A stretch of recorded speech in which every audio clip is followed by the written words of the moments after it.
नमस्कार, मैं कादम्बिनी शर्मा हूं आपके साथ। क्या अमेरिका को आखिरकार इस युद्ध से, ईरान युद्ध से निकलने का एक मौका मिल गया है? वो इसलिए क्योंकि राष्ट्रपति ट्रंप ने जो ताज़ा बयान दिए हैं, उनसे यही लग रहा है कि जिसको एक ऑफ रैम्प बोलते हैं, कोई ना कोई एक रास्ता जिससे इस युद्ध से निकला जा सके, वो उनको आखिरकार मिल गया है। Remember, it all starts with they cannot have a nuclear weapon. I said yesterday, they said, what are the top 10? I said, well, number 1, 2, and 3 is they can't have a nuclear weapon.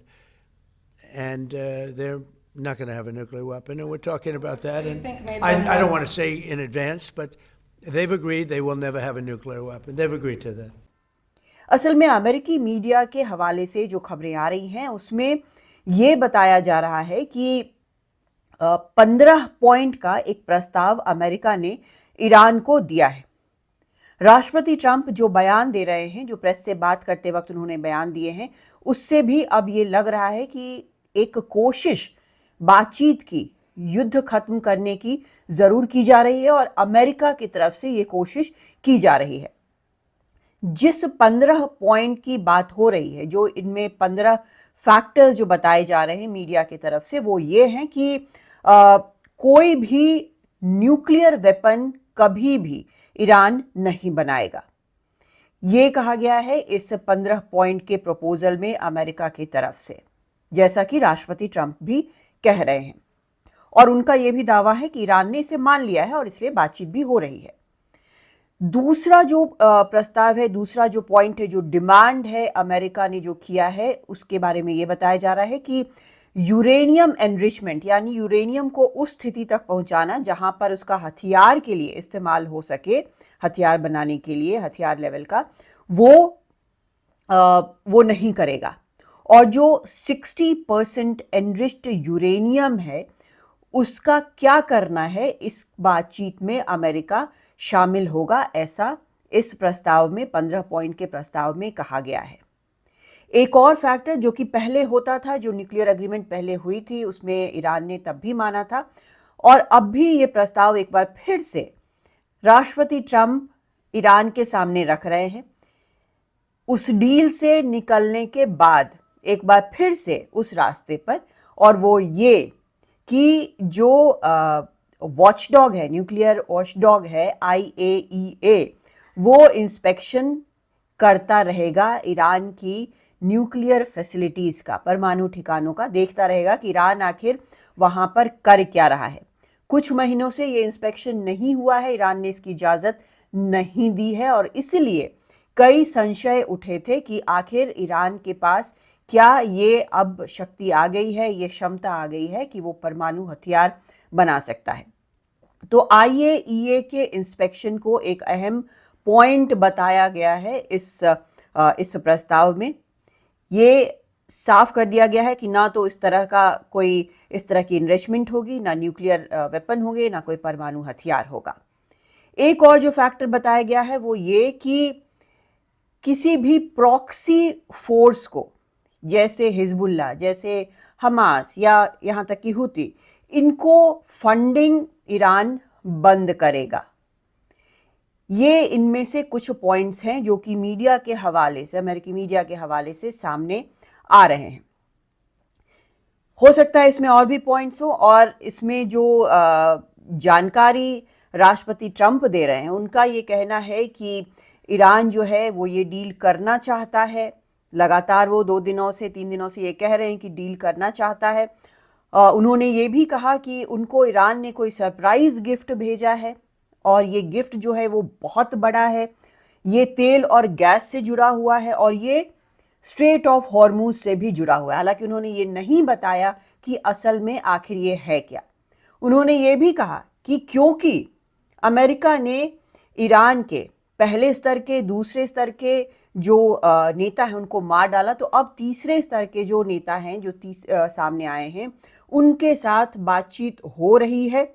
और ये बातचीत जो है, क्योंकि वो deal करने को तैयार है, इसलिए राष्ट्रपति ट्रंप ने कहा है कि अमेरिका उनसे बात कर रहा है। भरोसा नहीं है लेकिन बात जरूर कर रहे हैं। तो ये बातें उनके सामने से आई हैं। लेकिन ईरान की शर्तें उसी वक्त से साफ हैं जब से उनके राष्ट्रपति मसूद पेजेश्कियां ने अपनी बात कही। उसके अलावा भी कुछ बातें सामने रखी गई हैं। जैसे जैसे हालात बदले हैं वैसे वैसे ये सब कुछ सामने आया है।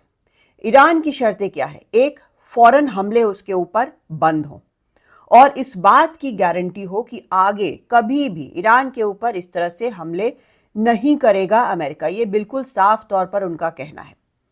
दूसरा, जो भी सैंक्शंस लगाए गए हैं, जो पिछले कई दशकों से सैंक्शंस प्रतिबंध लगे हुए हैं ईरान पर, वो हटाए जाएं। इन सैंक्शंस के कारण काफ़ी स्थिति जो है, आर्थिक स्थिति ईरान की खराब हुई है और लगातार इसके कारण वो अपने जो हालात हैं वो बेहतर करने में नाकाम रहा है और ये सैंक्शंस जो हैं वो मुख्य कारण हैं कि आर्थिक स्थिति जो है वो खराब हुए। तीसरी एक बड़ी बात जो उन्होंने बोली है, जिस पर शायद अमेरिका को बहुत ज़्यादा आपत्ति होगी, शायद ये नॉन स्टार्टर हो जाए, वहाँ पर बातचीत अटक जाए, वो ये कि मिडिल ईस्ट में अमेरिका के सभी सैन्य ठिकाने बंद हों। अब क्या अमेरिका इस बात से सहमति रखेगा, इत्तेफाक रखेगा, ये कहना बड़ा मुश्किल है, क्योंकि अमेरिका इसे एक तरह से लेवरेज के तौर पर देखता है ताकि उसका दबदबा इस क्षेत्र में बना रहे। हालांकि अभी फिलहाल कुछ दिनों में जो युद्ध के दौरान हुआ है, पिछले 3-3.5 हफ्तों में, उससे ये साफ है कि ये एक तरह से मुश्किल ज़्यादा खड़ी कर रहा है बाकी के खाड़ी देशों के लिए, बनिस्बत इसके कि उनकी रक्षा हो रही हो या उनकी मदद हो रही हो। लेकिन ईरान का साफ कहना है, क्योंकि वही ठिकाने इस्तेमाल किए गए हैं ईरान के ऊपर हमले के लिए अधिकतर, तो ईरान का कहना है कि मिडिल ईस्ट में ये सारे ठिकाने बंद होने चाहिए। और एक फैक्टर जिसका असर सबके ऊपर पड़ेगा वो शर्त ईरान की ये है कि स्ट्रेट ऑफ हॉर्मुज से जो जहाज गुजरते हैं उनके लिए एक नई व्यवस्था बनाई जाए, एक नया नियम लागू किया जाए। एक तो इनका गुजरना ईरान की देखरेख के तहत हो, ईरान की सहमति से हो, और ईरान इन जहाज़ों के गुजरने के लिए एक प्रकार का टोल लेगा, एक तरह का फीस लेगा। ऐसी नई व्यवस्था यहाँ पर जारी की जाए। अब ये सारी चीज़ें जो हैं वो इसलिए बेहद ज़्यादा इंटरेस्टिंग हो जाती हैं, देखने वाली हो जाती हैं, क्योंकि ये स्थिति जो है वो युद्ध शुरू होने के पहले जो स्थिति थी उससे कहीं ज़्यादा मुश्किल स्थिति है। वो इसलिए भी है, जो जानकार बताते हैं, वो इसलिए भी है कि ये जो बातचीत है, ये युद्ध खत्म करने के लिए जो बातचीत की जा रही है, उसकी जो दिशा तय की जा रही है, असल में वो रिवॉल्यूशनरी गार्ड्स IRGC तय कर रहा है।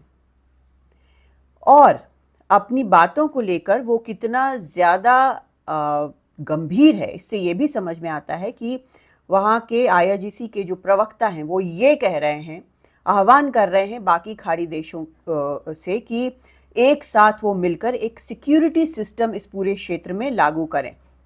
उन्होंने बड़ा एक सवाल पूछा है कि क्या आपके लिए अमेरिका एक गोली भी चलाएगा?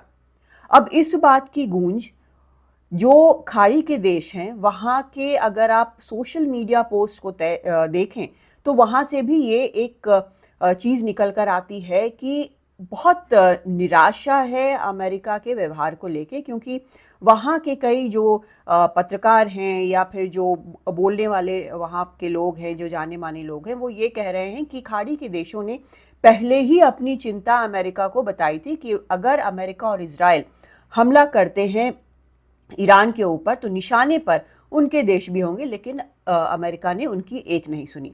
तो ये एक फैक्टर काफ़ी गंभीर हो सकता है। वैसे ये जो बातचीत चल रही है उसमें मध्यस्थता ओमान कर रहा है, ये कुछ सूत्रों के हिसाब से पता चल रहा है। तुर्की भी कुछ उसमें शामिल है।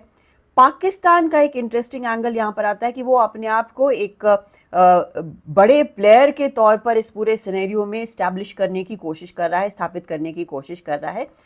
ये भी खबर आई थी कि राष्ट्रपति ट्रंप ने पहले जो वहाँ के सैन्य प्रमुख हैं पाकिस्तान के, आसिम मुनीर, उनसे बात की। उसके अलावा उन्होंने शहबाज शरीफ ने जो एक पोस्ट डाला एक्स पर, ये कहा कि हम होस्ट करने को तैयार हैं निगोसिएशन के लिए दोनों देशों के प्रतिनिधियों को, अमेरिका के और ईरान के।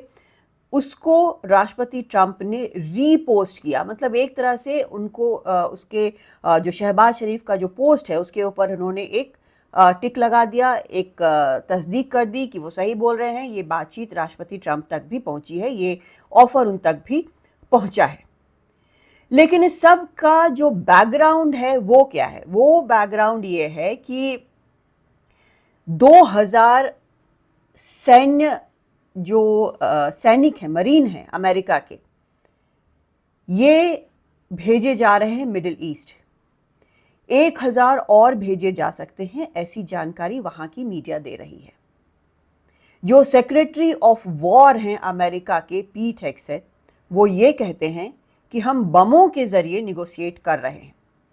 मतलब एक तरफ तो आप दोस्ती का, एक तरफ तो आप शांति का हाथ बढ़ा रहे हैं, दूसरी तरफ ये भी बता रहे हैं कि अगर ये नहीं हुआ तो हम बमबारी भी करेंगे। इसके पहले राष्ट्रपति ट्रंप ये कह चुके हैं कि हम उनके एक बिजली संयंत्र को, जो सबसे बड़ा बिजली संयंत्र है, उस पर हम एक शॉट में उसको हम ख़त्म कर सकते हैं। ऐसा हम करने वाले थे और आज ये करने वाले थे, लेकिन तब तक उन्होंने डील की बात कर दी।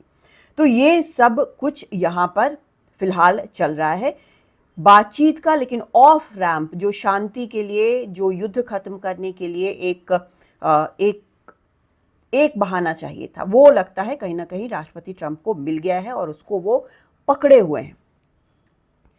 दूसरी चीज, राष्ट्रपति ट्रंप का कॉल आया प्रधानमंत्री मोदी को। इसके बारे में भारत में जो राजदूत हैं अमेरिका के, सर्जियो गौर, उन्होंने एक पोस्ट लिखकर बताया और फिर प्रधानमंत्री मोदी ने भी इसके बारे में पोस्ट कर जानकारी दी कि राष्ट्रपति ट्रंप का फ़ोन आया था, हमारी बात वेस्ट एशिया के बारे में हुई और कूटनीति, डायलॉग, ये सभी आगे का रास्ता है। स्ट्रेट ऑफ हॉर्मुज के बारे में बात हुई। लेकिन ये कॉल क्या था? असल में ये कॉल था एक डैमेज कंट्रोल, क्योंकि अभी तक इस पूरे मामले में हमने नहीं देखा था कि भारत को कहीं भी अमेरिका ने साथ में लिया हो, जबकि सीधा इम्पैक्ट जो है, सीधा असर इस पूरे युद्ध का वो भारत पर अच्छा खासा हो रहा है।